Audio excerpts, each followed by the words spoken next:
Salut les Stratoniens, j'espère que vous allez tous super bien, on se retrouve aujourd'hui du coup pour une nouvelle vidéo. Je rappelle que je suis en live à partir de 19 h, une trentaine de minutes pour parler de IMO et des avancées qu'il y a eu. Donc j'espère que je vais vous retrouver là, donc ça sera à 19 h. Sur ce, on est directement parti pour une vidéo comme d'hab, on va analyser le BTC, l'Ether. Donc le BTC1 qui est venu vraiment nous chercher assez bas pour remonter très très haut et ensuite maintenant on se fait repousser, bon très très haut c'est une chose de dire. Et du coup ici une petite liste d'altcoins bien sympa qu'on va analyser ensemble. J'espère que cette vidéo vous plaira, sur ce on est directement parti. Donc avant-hier, on avait ce triangle ici de compression qui s'est résolu par la baisse ici. Donc il faut bien attendre les clôtures de bougie. Je sais qu'ici on a un petit peu dépassé pour ensuite réintégrer. On a clôturé en bas. On est venu chercher assez bas. Par contre, ce bottom ici a bien été défendu. Donc vous voyez, hein, on n'est pas venu chercher plus bas.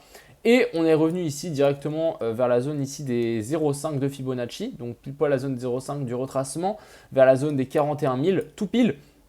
Pour ensuite avoir une méga bougie, deux méga bougies vertes ici qui nous font remonter le cours et on vient se taper la tête vers cette zone ici, la zone des 44 200. C'est toujours la même zone ici qui nous pose problème. C'est cette ancienne zone de support sur laquelle on est revenu faire résistance. On a aussi cette double trendline, donc on en a une un peu plus basse sur laquelle ici on s'est fait repousser et on a une un peu plus haute. Si vraiment on arrive à traverser, il faudra venir chercher donc par là autour et ici on viendra taper pour ensuite s'extirper. Pour le moment, je dirais que c'est plutôt baissier vu qu'on se fait repousser et on continue à maintenir en fait cette zone. On fait toujours des plus bas, toujours plus haut. Même si ici on commence à peut-être commencer à faire une pattern de consolidation un peu plus épaisse, à voir si on ne va pas avoir en fait un crash plus bas. C'est ce que je suis en train de me dire. Clairement possible qu'en fait ici on fasse tic, tic, tic, tic et ensuite hop, on vient chercher la zone des 38 200, 37 000 au plus bas et ensuite on repartirait tranquillement. Pour le moment, je vais vous le dire, hein, c'est clairement un petit peu pénible. Si on passe en 15 minutes ici, qu'est-ce qui se passe? On fait genre des fakes. C'est vraiment une bataille en ce moment. On vient chercher assez bas, on sort les longues. Ensuite, ici, on sort les shorts, on continue à descendre. La plupart du temps, quand on fait ce genre de pattern ici, souvent, on enfonce plus bas. Donc, il faudra surveiller ça avec intérêt si on ne vient pas chercher un petit peu plus bas. Pour le moment, on est un petit peu en train de rebondir, à voir si ça va se perdurer ou pas. On va passer du coup sur l'Ether qui suit à peu près la même logique que le BTC. Un petit peu cette même pattern. On pourrait presque même imaginer si on tire en fait une trendline, c'est qu'on aurait traversé par le bas. Je pense qu'on a la même chose pour le BTC. Alors, le BTC ça tient encore, j'ai l'impression. Si on prend depuis là, ouais. Pour le moment, on rebondit dessus, donc c'est plutôt good. À voir si vraiment c'est juste un retest pour ensuite chuter plus bas. On va directement passer, l'Ether, ça ressemble énormément au BTC. Hein. Si vraiment ça crache, il faudra s'attendre à casser ces zones et venir chercher un 0,618, donc vers la zone des 2600 pour l'Ether. On va passer rapidement sur le BNB. Alors, le BNB qui est revenu donc sur cette grosse zone ici de support. Il y a eu une belle réaction ici. À voir si on enfonce encore un petit peu plus, ça peut être très très possible si on vient chercher un petit peu plus bas. Sachez que pour le moment, la zone des 0,108, elle tient sur le BNB. À voir si ça lâche, on viendra chercher la zone des 0,786 un petit peu plus bas vers la zone des 280. Ensuite ici, on va passer du coup sur nos altcoins. J'ai décidé de prendre le CRO, n'hésitez pas, on risque d'avoir des soldes sur le CRO, donc ça c'est plutôt cool. Pour le moment ici, on a fait un gros M-top, donc pour le moment ça continue à corriger. J'attends un retest en fait de la zone des 0,618 vers la zone des 0,13, donc 13 centimes. Retester aussi cette trendline long terme qui peut être très intéressant. Donc encore une fois, j'ai le lien dans ma description, n'hésitez pas, j'ai fait toute une vidéo par rapport à crypto.com qui peut être très intéressant si avant que le bull run parte en fait, parce que quand il y a le bull run, il y aura plein de gens qui vont vouloir la carte, etc. Je pense que c'est un excellent moment de prendre la carte et de dévancer pas mal de gens qui vont rentrer plus tard dans les crypto-monnaies. Donc un retest ici vers la zone des 13 centimes serait génial. Ensuite ici, on a le DYDX, très content de mon analyse ici, on avait cette magnifique trendline sur lequel la dernière fois qu'on parlait, on était là-dessus. Et qu'est-ce qui s'est passé? On la break, on a fait un magnifique retest en plus sur cette EMA 200 ici en 2 heures pour ensuite exploser par le haut. Donc si vous aurez acheté le breakout, donc par là autour, on aurait, il y a un 50% ici de hausse, donc très très cool. En tout cas, c'était rapide. Maintenant, il faudra surveiller où est-ce qu'il peut venir corriger. Je pense qu'une petite correction sur les anciens tops ne serait pas une si mauvaise chose. En plus, ici, on a un petit aller-retour. Ça serait plutôt good. On va tirer aussi un Fibo. Tac, tac.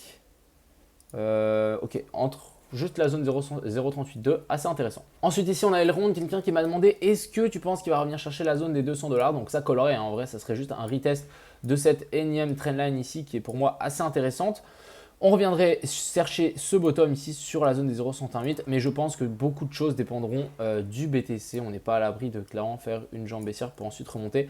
Même voir si le BTC corrige rapidement vers la zone des 38-37, faire vraiment quelque chose de rapide, chercher bien bas et ensuite repartir par le haut. Mais pour le moment, c'est vrai qu'on est clairement dans peut-être une zone de compression entre ici et les points hauts. Donc je dirais clairement une trendline à partir d'ici. Clairement une zone de compression du style ici, donc il faudra surveiller une sortie par le haut ou par le bas. Ensuite, on a Gala qui m'a été demandé, donc depuis ici le breakout, hein, je vous avais dit de pas FOMO, depuis le breakout ici, magnifique chute depuis là-haut.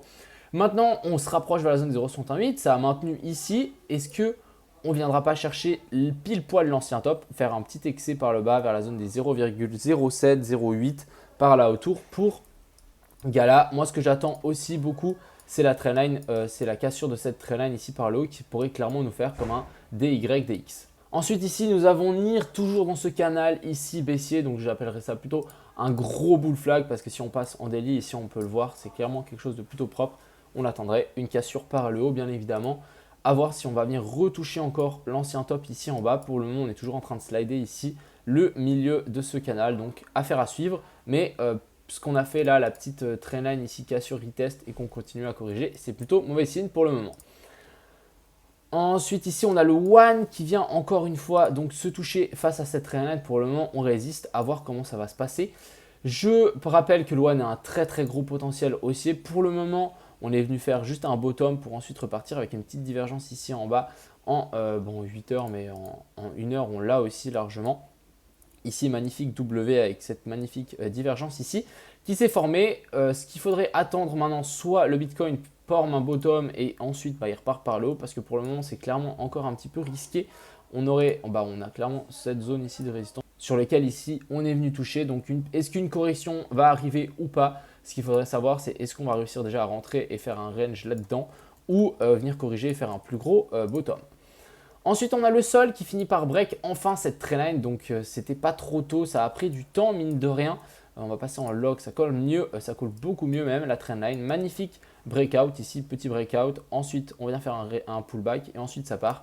Franchement, c'est extrêmement propre pour le moment. En plus, on est en train de revenir retester ces anciens sommets. Donc franchement, quelque chose de plutôt propre. Je pense que si ça venait à continuer à péter ici, on risque de directement avoir une téléportation vers la zone des 170. Et ensuite ici pour finir, on a le Tezos qui a aussi du mal. Bon, je pense que le Bitcoin aide pas trop. On est venu refaire un top, donc maintenant ce que j'attends c'est soit on vient corriger beaucoup plus profondément et on vient chercher le bas de cette trendline ici, soit on vient vers la zone de cette EMA 200 ici en 4 heures par là autour pour ensuite repartir par le nord. Ça correspondrait aussi avec, je pense, la zone des 0,68 de Fibonacci, donc assez intéressant pour le XTZ. Donc je pense qu'on a fait un petit peu le tour dans cette vidéo. J'espère que cette vidéo vous a plu bien évidemment. Donc voilà, il faudra surveiller le BTC, qu'est-ce qu'il va nous faire dans les prochaines heures. Est-ce qu'il va venir vraiment craquer la zone des 43 000 pour ensuite aller chercher plus bas, ou on va maintenir cette zone pour essayer de grappiller. Mais personnellement, ce qu'on est en train de faire ici, c'est pas extrêmement bullish, on se fait toujours repousser par cette même zone. Sur ce, j'espère qu'on se revoit à 19 h et puis excellente soirée. Crypto, million. Crypto, million. Crypto, million. Crypto, million.